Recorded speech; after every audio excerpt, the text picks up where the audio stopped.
Bertempat di SMA Negeri 1 Padapara dengan difasilitasi oleh BPKP Jateng, Dinas Pendidikan dan Kebudayaan Kabupaten Purbalingga menyelenggarakan evaluasi dan refleksi implementasi kurikulum Merdeka.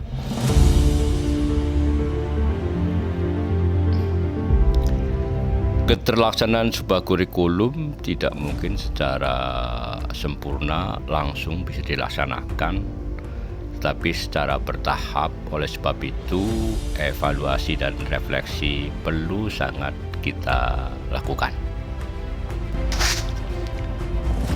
Mari kita ikuti bagaimana kepala sekolah dan guru sekolah penggerak menyelenggarakan diskusi, argumentasi dalam melaksanakan evaluasi IKM ini. Survei tersebut itu kami kumpulkan, ada panitia tersebut, ada panitia yang mengumpulkan data-data angket atau kuesioner tersebut, termasuk secara lisan seperti itu dalam pertemuan langsung.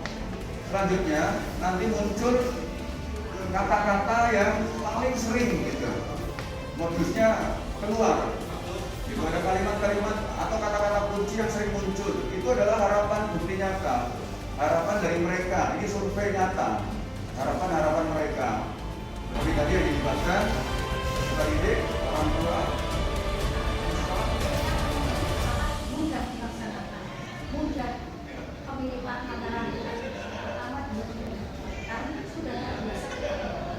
Kemudian pada saat kita menggunakan tangan ini, kita akan mengalami kesulitan karena itu gambarannya bahwa untuk pelaksanaan kegiatan refleksinya karena kurikulum ini adalah maka perlu ada kebiasaan, dibiasakan secara rutin, secara terus menerus, perlu pemahaman secara terus menerus, apalagi kita selalu kepala sekolah kepada guru, kepada siswa dan sehingga akan diterima dengan mudah dan terbiasa. Dari kebiasaan yang dilakukan secara terus menerus akan menjadi budaya. Dari budaya yang dilaksanakan secara terus menerus nantinya akan menjadi sebuah karakter yang melekat pada semua.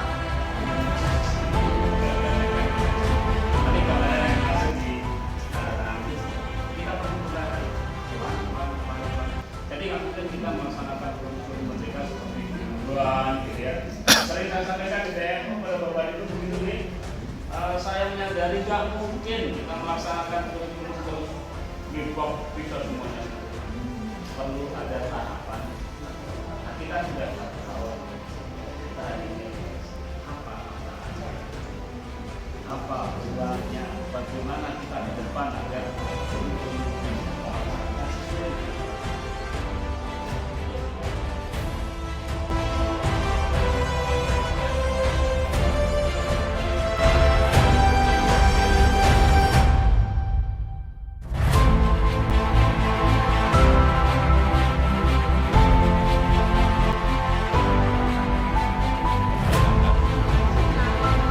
Perjalanan dari awal sampai sekarang ya, satu tahun ya. Kendalanya, harapannya, potensinya, ya kan? Ya Bu Yuti ya. Tapi mengasihkan juga ya Kumer ya. Iya kan?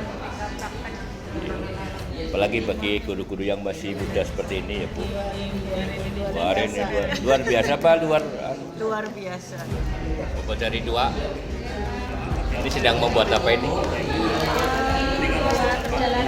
Perjalanan apa? Implementasi Kurikulum dalam 1 tahun ini ya. Dari potensi, kendala, ya kan? Kemudian harapan, tantangan, ya kan? Terus kinerja, ya kan?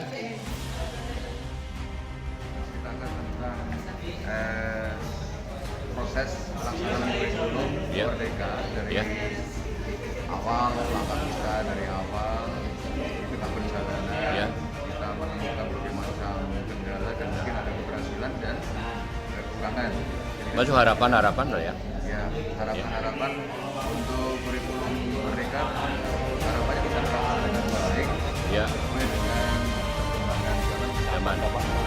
Sabang loh Pak Kangsat.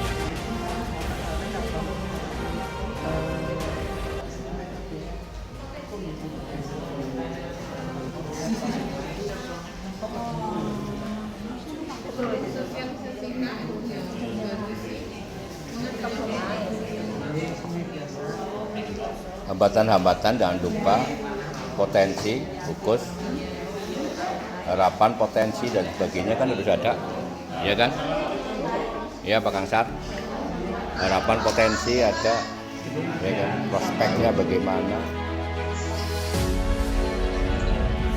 Gambaran secara frontal ya, dan universal ya Bu, ya di SD Gembong ya.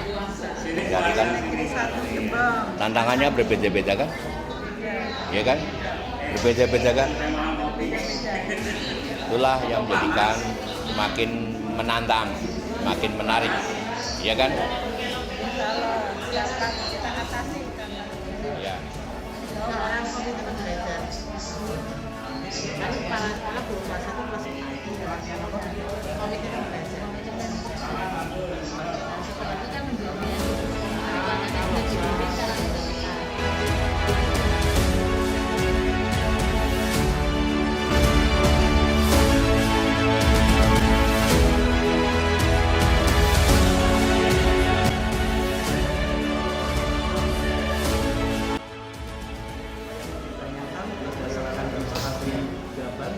Penjelasannya ya.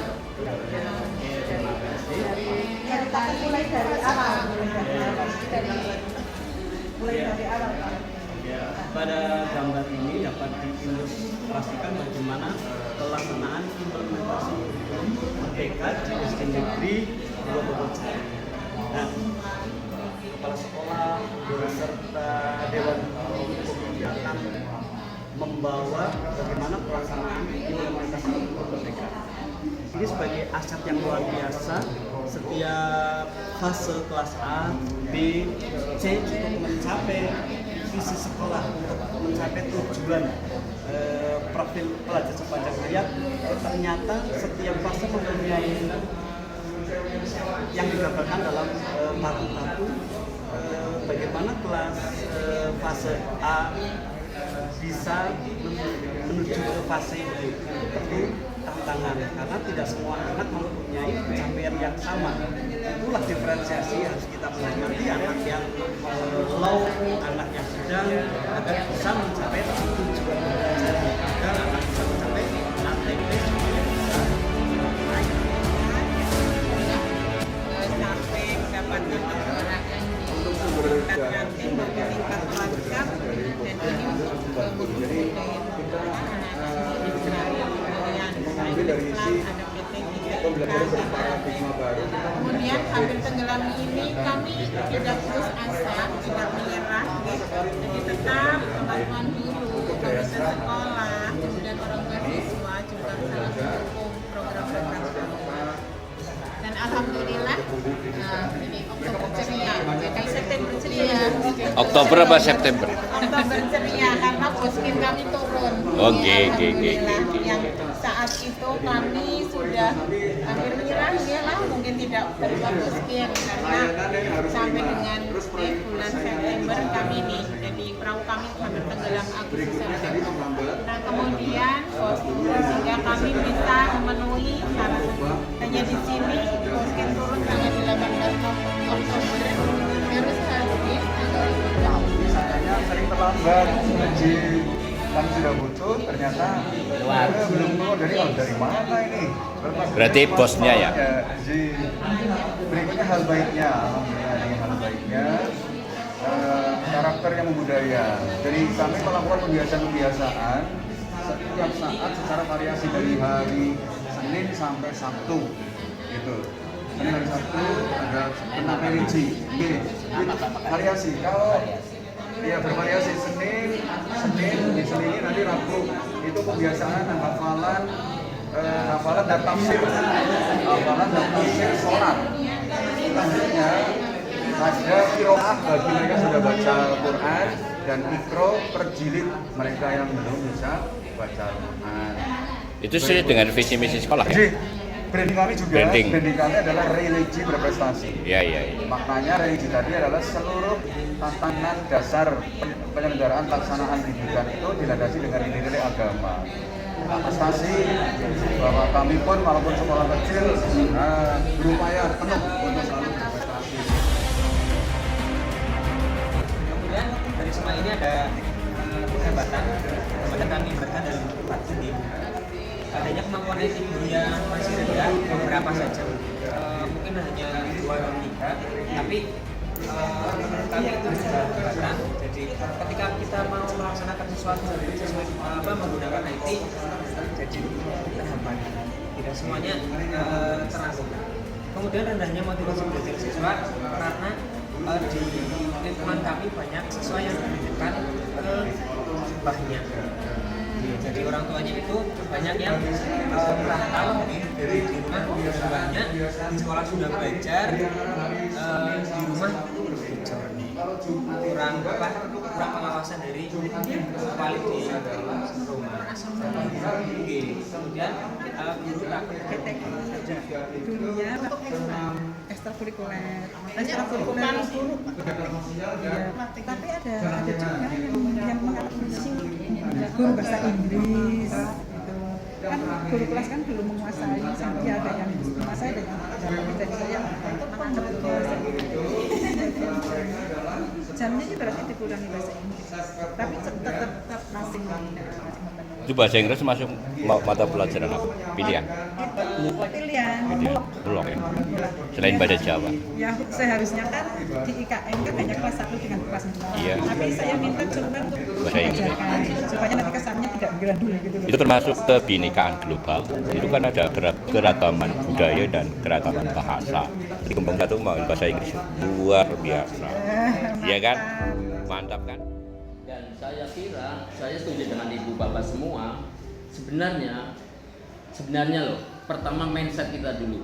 Sebenarnya mindset dulu kita kan, kita mau berubah tidak. Nomor satunya itu. Kemudian yang kedua bapak ibu, sekarang guru adalah bukan katalah sebagai apa Pak Haji, wajah adalah sebagai pengaruh, sebagai pemaksa, tapi biarkan aturan betul Bu. Jadi saya senang dengan Bu Kusmiati. Kedepannya namanya aturan kelas, keyakinan kelas kita buat dulu disiplin positif. Tadi sehingga saya disiplin positifnya saya matur Pak Pur, jangan dipaksakan saya Pak Pur. Nyatanya beda, saya tetap tempel beda. Saya tidak akan memaksa bahwa harus sama itu seperti itu. Ini Bapak Ibu, terutama Bapak Ibu guru, kita biarkanlah anak berbeda, biarkanlah anak punya karakter masing-masing.